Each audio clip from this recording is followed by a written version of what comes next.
Quer ajudar no apostolado da Vox Católica? Torne-se membro do canal. Com um valor simbólico mensal, você ajuda a custear as despesas de produção e colabora com o crescimento do projeto. Clique em Seja Membro e saiba mais. Liturgia diária. Sexto domingo do tempo comum. Primeira leitura. Jeremias, capítulo 17, versículos 5 a 8. Leitura do livro do profeta Jeremias. Isto diz o Senhor: maldito o homem que confia no homem e faz consistir sua força na carne humana, enquanto o seu coração se afasta do Senhor.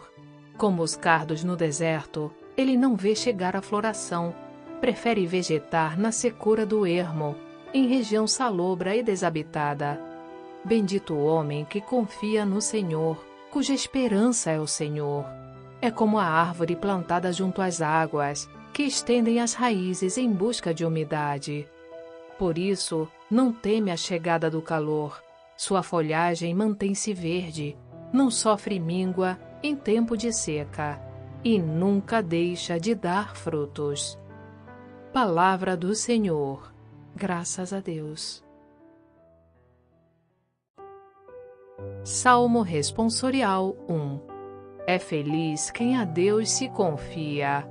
Feliz é todo aquele que não anda conforme os conselhos dos perversos, que não entra no caminho dos malvados, nem junto aos zombadores vai sentar-se, mas encontra seu prazer na lei de Deus, e a medita dia e noite sem cessar.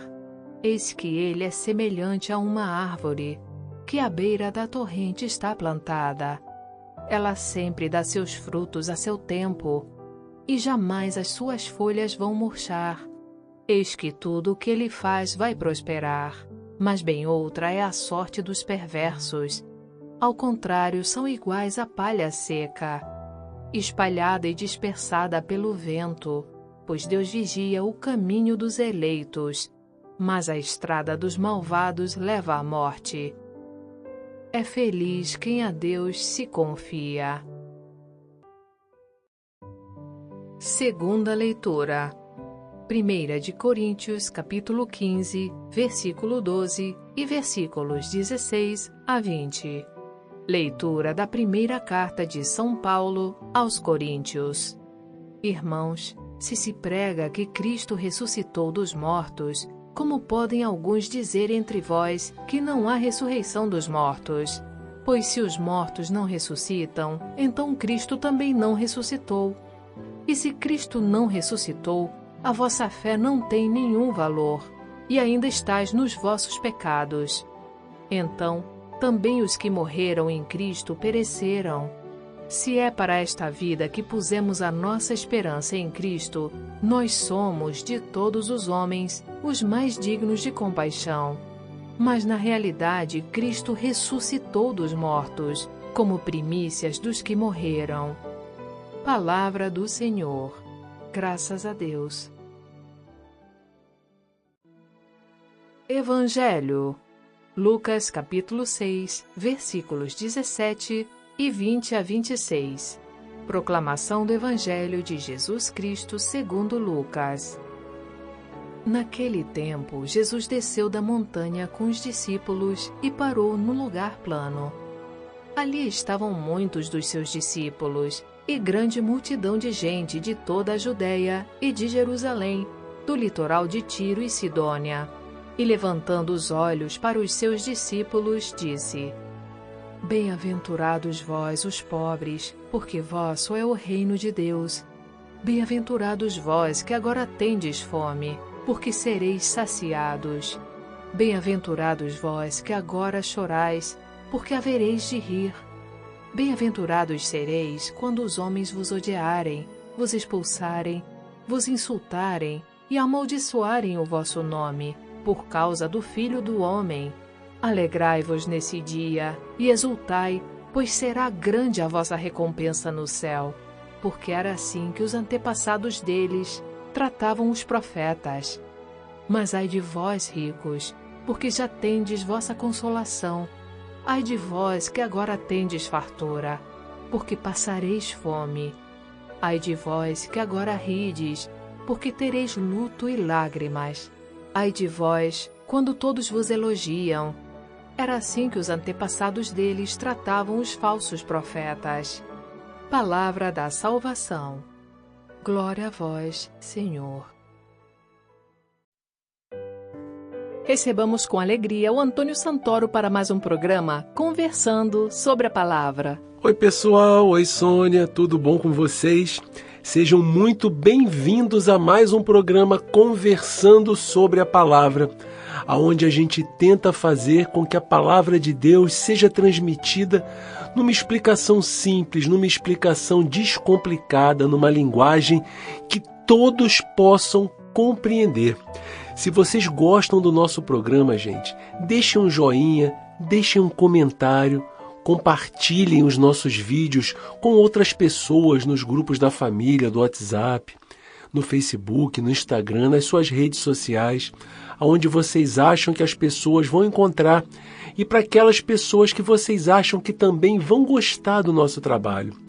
Compartilhando os nossos vídeos, curtindo, deixando um like, deixando um comentário, se inscrevendo no nosso canal, o YouTube entende que o nosso vídeo é relevante, ele mostra o nosso trabalho para mais pessoas. Então, pessoal, essa é uma forma de vocês nos ajudarem a evangelizar, de vocês nos ajudarem a fazer com que o Vox Católica consiga chegar a cada vez mais pessoas. Não esqueçam, pessoal, nos ajudem a evangelizar. Pessoal, hoje nós celebramos o 6º domingo do tempo comum. E a nossa liturgia ela vem nos oferecer uma reflexão sobre a maneira como nós estamos respondendo ao convite que Deus nos faz, né? Todos nós somos convidados por Deus para uma missão. Todos nós somos chamados à vida por Deus, não apenas para um passeio nesse mundo, mas para sermos colaboradores na construção de um grande projeto. A gente precisa parar e pensar um pouco sobre isso também. Nós não estamos nesse mundo a passeio. A nossa existência aqui também não é eterna. Ela tem uma data de validade. Por isso, a gente precisa viver da melhor forma possível. A gente precisa compreender e colocar em prática a missão que Deus deu a cada um de nós. Qual a prioridade que nós damos, gente, aos chamados recebidos por Deus? Qual é o lugar que as propostas que Jesus nos faz através dos evangelhos, qual é o lugar que essas propostas ocupam na nossa cadeia de prioridades?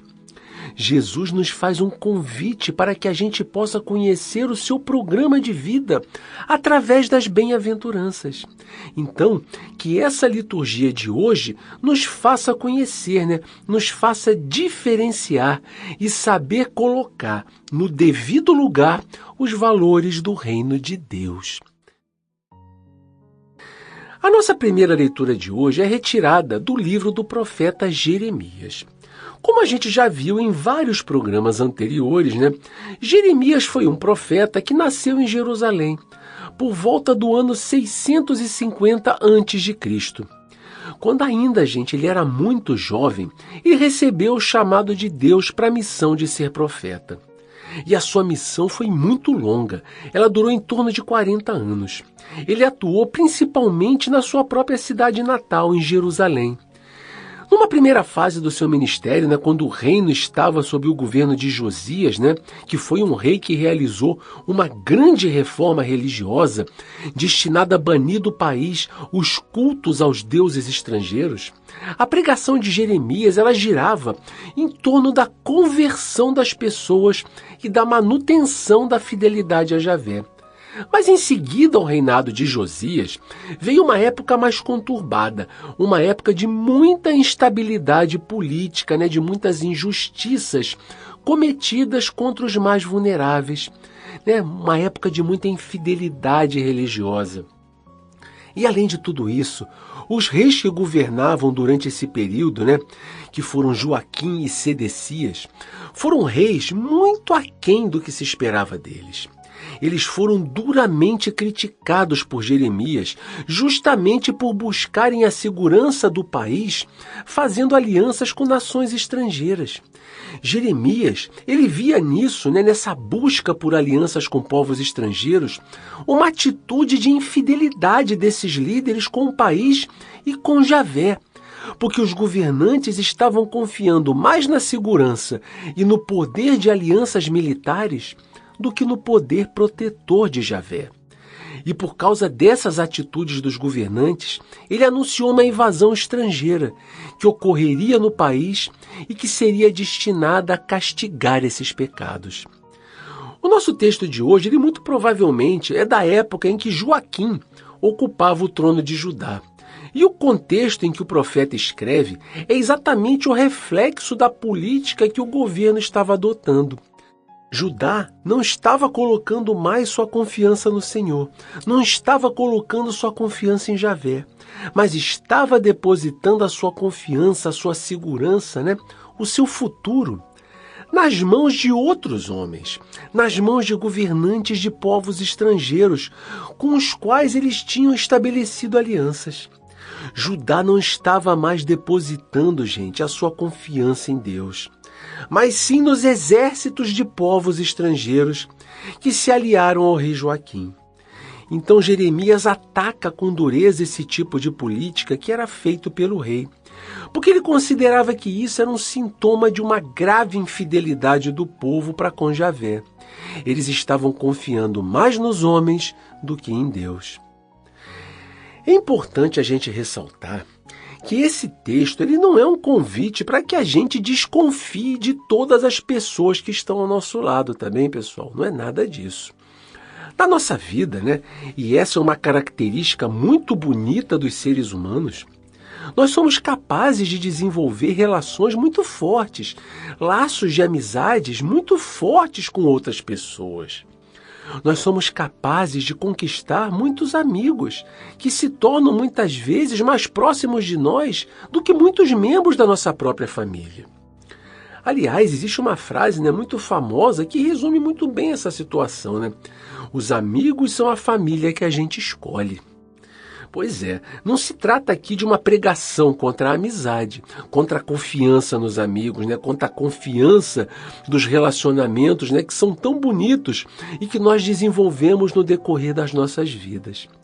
A questão aqui é que o profeta quer levantar é uma crítica de Jeremias quando as pessoas abrem mão da sua relação com Deus, fazem de Deus uma figura supérflua, desnecessária nas suas vidas.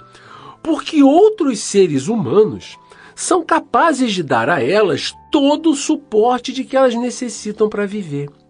A denúncia que Jeremias faz desse texto é uma denúncia contra a autossuficiência da humanidade.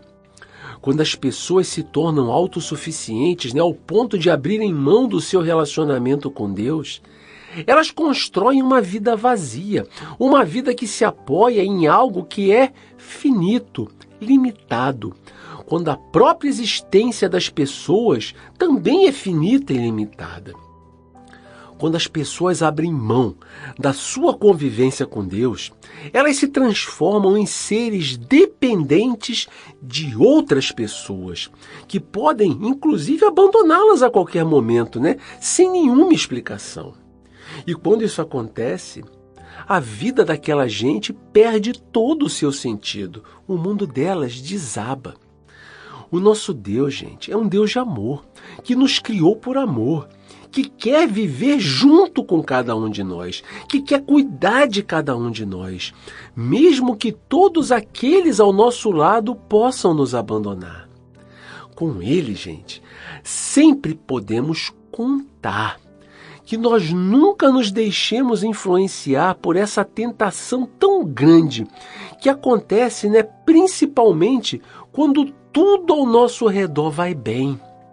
Quando a nossa vida parece estar de vento em popa, quando ela parece estar no melhor momento. São nesses momentos que nós corremos o risco de confiar, de depositar a nossa confiança nas coisas que estão à nossa volta, nas pessoas que nos cercam naquele momento, esquecendo que tudo isso são coisas efêmeras, são valores que passam. Então, que tenhamos, assim como Jeremias nos ensina no texto de hoje, as nossas raízes fincadas junto às águas, raízes que sempre encontram umidade, mesmo em tempos de seca. Raízes que não têm medo da chegada do tempo ruim, do calor excessivo, porque, por terem suas raízes plantadas junto das águas, elas vão ter as suas folhas sempre verdes, independente de como esteja o clima ao seu redor. Então, assim nós devemos ser, pessoal. Assim deve ser a nossa vida. Que a nossa vida esteja sempre voltada para Deus, que as nossas prioridades sejam sempre definidas, tomando por base os valores do seu reino. Porque dessa maneira, ainda que tudo ao nosso lado mude, ainda que aquela situação de uma aparente plena felicidade se modifique, mesmo que tempos ruins venham sobre nós, as nossas folhas vão estar sempre verdes, porque elas são alimentadas eternamente pela água viva que vem do coração de Deus. Vivendo dessa maneira, a nossa existência nesse mundo nunca vai ser vazia, porque a gente vai saber para onde estamos caminhando e nunca vamos deixar de dar nossos frutos no tempo certo. Na segunda leitura de hoje, a gente lê um trecho da primeira carta de São Paulo aos Coríntios. Mostra o apóstolo Paulo fazendo uma catequese para os coríntios a respeito da ressurreição de Jesus. Para nós podermos entender a importância desse ensinamento de Paulo, a gente precisa entender que a cultura grega, ela via no corpo físico uma realidade negativa. Ela via no corpo físico alguma coisa que impedia uma vivência plena das verdadeiras realidades, que não estavam disponíveis para a nossa apreciação nesse mundo. Elas viam apenas a alma como uma realidade ideal. Somente a alma, quando era libertada do corpo, era capaz de contemplar a realidade plena. O corpo pertencia a uma realidade material, a uma realidade carnal, limitada, imperfeita, que aprisionava dentro dele a alma e impedia que a alma subisse para o mundo ideal.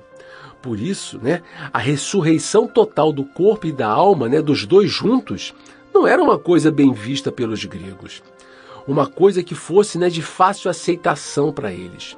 E Corinto era uma comunidade de cultura grega. Na semana passada, nós vimos Paulo dando um testemunho poderoso a respeito da ressurreição de Cristo, fazendo uma lista de diversas pessoas que tiveram a oportunidade de encontrar Jesus ressuscitado pessoalmente nesse mundo, muitas das quais ainda estavam vivas quando Paulo escreveu a carta. Lembremos, pessoal, que essa carta é mais recente do que os próprios evangelhos.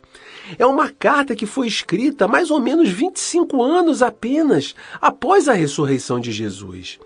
Então, por isso, tantas testemunhas oculares daqueles eventos ainda estavam vivas. No texto de hoje, Paulo fala para os coríntios sobre a realidade que será a nossa própria ressurreição. Paulo diz que uma vez que Cristo ressuscitou, uma vez que Cristo venceu a morte, esse vai ser também o destino de todos aqueles que crerem nele e que viverem de acordo com os ensinamentos que ele nos deixou. Quem crê em Jesus precisa crer que também ressuscitará da mesma maneira como Cristo ressuscitou. E Paulo faz também um raciocínio invertido, que eu particularmente acho muito bom para a gente fazer uma reflexão sobre como anda a nossa fé na ressurreição. Paulo diz para os coríntios que se eles não têm fé na própria ressurreição, significa que eles não acreditam que Jesus ressuscitou. E se Cristo não ressuscitou, de nada vale a fé. Porque o ponto máximo da nossa fé é exatamente a ressurreição de Cristo. é a vitória da vida sobre a morte, que vai nos garantir uma vida eterna ao lado de Deus, quando a nossa existência, nesse mundo chegar ao final. Nós não podemos desvincular a nossa esperança em uma vida eterna da ressurreição de Cristo. Percebem? E agora, cabe aqui a gente parar um pouco e refletir sobre isso. Sem a ressurreição de Jesus, a nossa vivência religiosa, pessoal, ela perde todo o sentido. De nada adianta a gente observar as propostas que Jesus nos fez, de nada adianta nós frequentarmos a igreja, de nada adianta nós entrarmos em todas as missas, na fila para receber a Sagrada Eucaristia. Tudo isso perde o seu sentido se a gente não acredita na ressurreição de Jesus. Esse é um assunto muito importante para todos nós que nos dizemos cristãos. Nós precisamos revigorar a nossa fé na ressurreição. Nós precisamos viver a nossa vida focados na nossa própria ressurreição e na ressurreição dos nossos irmãos. Isso é sermos pescadores de homens, como a gente viu na semana passada. Nós devemos nos esforçar para chegarmos à ressurreição prometida por Jesus. E devemos viver a nossa fé de uma tal maneira que ela também seja capaz de pescar outras pessoas que estão presas nos mares das tentações e da falta de fé desse mundo, para que todos nós possamos alcançar, pela fé e pela misericórdia de Deus, a graça da ressurreição, a graça da gente poder viver uma vida plena ao lado de Deus. Viver focado, gente, na ressurreição não significa de maneira nenhuma que a gente deve viver ignorando as coisas maravilhosas que essa vida, que esse mundo lindo e perfeito, criado pelo amor do nosso Deus, tem a nos oferecer. Não devemos viver essa vida apenas focados em uma recompensa que vai vir no futuro. Deus nos chamou à vida e criou esse mundo para que nós possamos ser felizes já a partir daqui. A criação de Deus nunca pode ser desprezada, mas ela precisa ser amada, cuidada, respeitada, compartilhada e desfrutada igualmente por todos aqueles que foram criados de maneira igual pelo infinito amor de Deus. Viver focados na ressurreição, gente, significa que devemos viver já nesse mundo na busca de uma vida e de uma felicidade que serão plenas, que não terão fim, uma vez que aqui a gente só pode ter um pequeno vislumbre de tudo que Deus tem reservado para a gente. Nós não podemos viver esta vida focados apenas nela própria, porque essa vida é linda, ela é, mas ela é finita. Nós devemos passar por ela, desfrutando de tudo que ela tem para nos oferecer, mas sem nos iludir que esse mundo é o nosso destino final. No Evangelho de hoje, a gente vê Lucas nos mostrando, ainda o início da vida pública de Jesus. Lucas, gente, na primeira parte do seu Evangelho, ele quer fazer para nós uma apresentação do programa libertador que Jesus vai propor e vai cumprir. Se a gente parar para prestar atenção, assim como nós já vimos nas semanas anteriores, toda a primeira parte do Evangelho de Lucas se baseia no anúncio que Jesus faz na sinagoga de Nazaré, quando ele disse para as pessoas que o Espírito de Deus estava sobre ele e que a sua missão nesse mundo era anunciar uma boa nova para os pobres, era proclamar a redenção a todos os cativos, era dar a vista àqueles que estavam cegos e a liberdade para todos os que fossem vítimas de sistemas de opressão. Vocês estão lembrados desse trecho? Pois é, as bem-aventuranças que nós vemos no texto de hoje, elas estão exatamente dentro desse mesmo contexto. É interessante a gente poder notar também uma pequena diferença que existe nesse mesmo trecho narrado hoje na versão de Lucas e no mesmo texto que é narrado pelo evangelista Mateus. Mateus situa esse mesmo discurso, em uma montanha. o que fez com que esse discurso, bastante longo por sinal que Jesus faz, ficasse conhecido por todos como Sermão da Montanha. Já na versão de Lucas, o discurso ocorreu numa planície. Na verdade, gente, o mais importante que a gente precisa aprender não é se o discurso foi feito numa montanha ou se ele foi feito numa planície.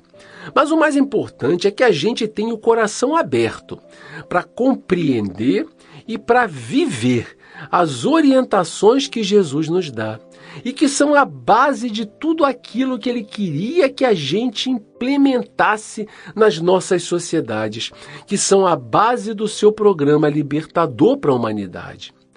As bem-aventuranças, elas são uma linguagem familiar para o povo judeu. Elas aparecem nos livros, em vários livros, no livro de Isaías, de Daniel, no Eclesiástico e em outros. E elas querem sempre nos mostrar uma alegria que nos é oferecida por Deus. No contexto dos evangelhos, as bem-aventuranças anunciam que a vinda do reino de Deus vai mudar a sorte das pessoas que se encontram numa situação de vulnerabilidade, conforme cada uma delas descreve. Elas dizem que essas pessoas são bem-aventuradas, porque dentro da sua situação de fragilidade, elas têm o coração aberto para acolher as propostas que Jesus faz a elas. Elas têm o coração aberto para aderir ao projeto do reino de Deus. Lucas inicia o texto com um grupo de 4 bem-aventuranças.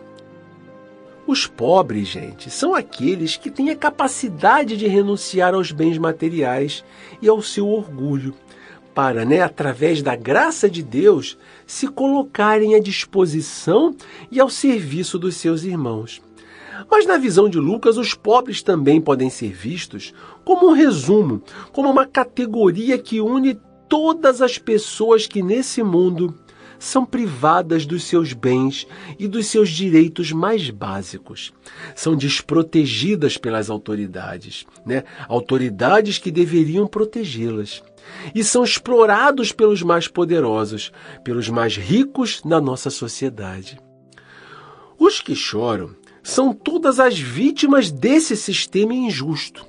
São aqueles sobre os quais recaem a dor causada pelo egoísmo das pessoas e pela injustiça dos que têm o poder de fazer esse mundo mais justo, mas não fazem.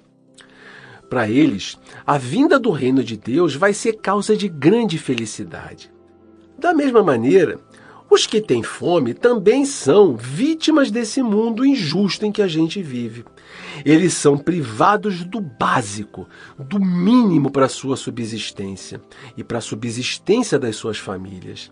Eles morrem de fome numa vida onde não possuem um pingo de dignidade, num mundo onde tanto alimento é desperdiçado todos os dias, onde há cada vez mais mecanismos modernos que fazem com que a produção de alimentos bata recordes e recordes todos os anos. É um grande absurdo, é quase uma incoerência a existência de tantas pessoas passando fome. A gente também não pode se esquecer daqueles que sofrem insultos por serem trabalhadores do reino de Deus. O mundo sempre vai oferecer resistência ao projeto de Jesus, porque o projeto desse mundo é oposto ao projeto de Deus. O projeto desse mundo se baseia no individualismo, se baseia no egoísmo e na autossuficiência. Mas todos aqueles que combatem contra esse projeto, todos aqueles que lutam pela implantação do reino de Deus, também são bem-aventurados, porque estão do lado daqueles que mais sofrem, estão do lado dos pobres de Deus.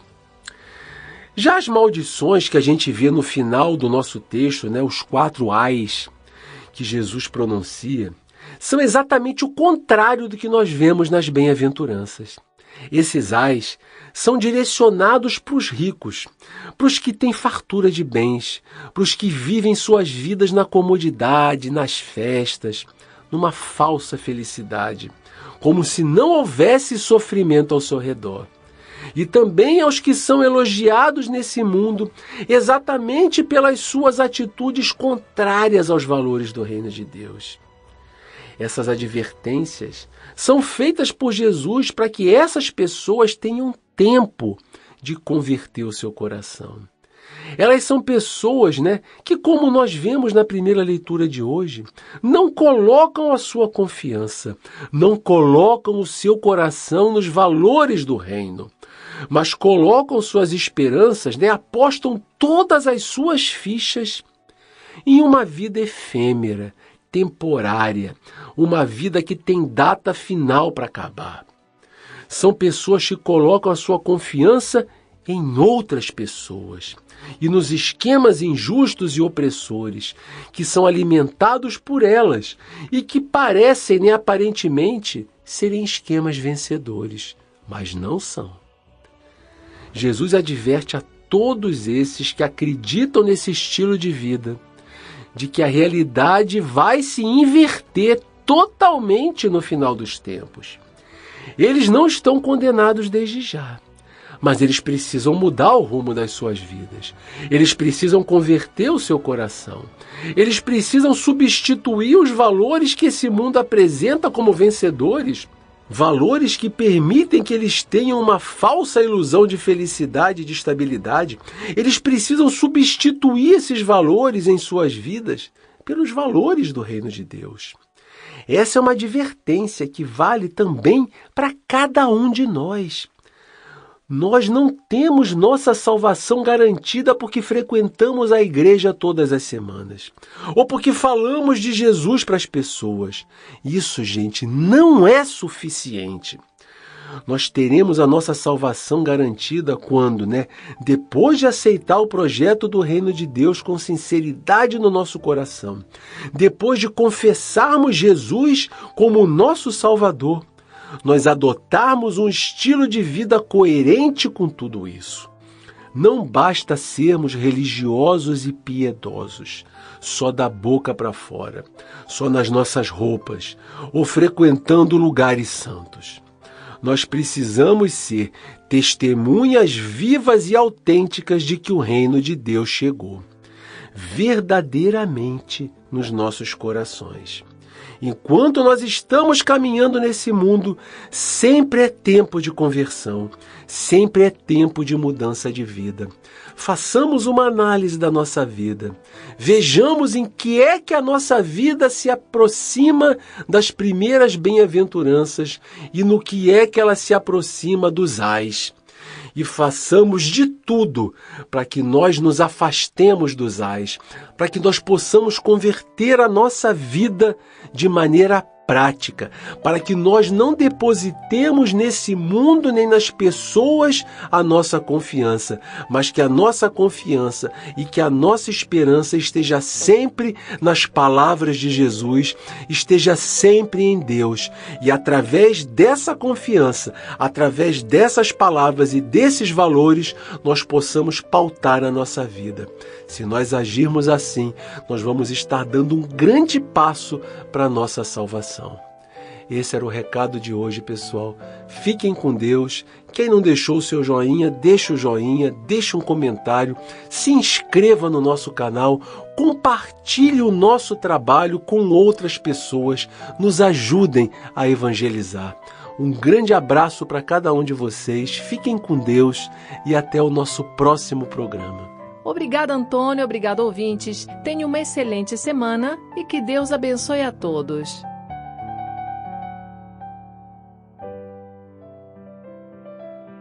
Frase para a reflexão: os pensamentos são os filhos do coração. Santo Agostinho.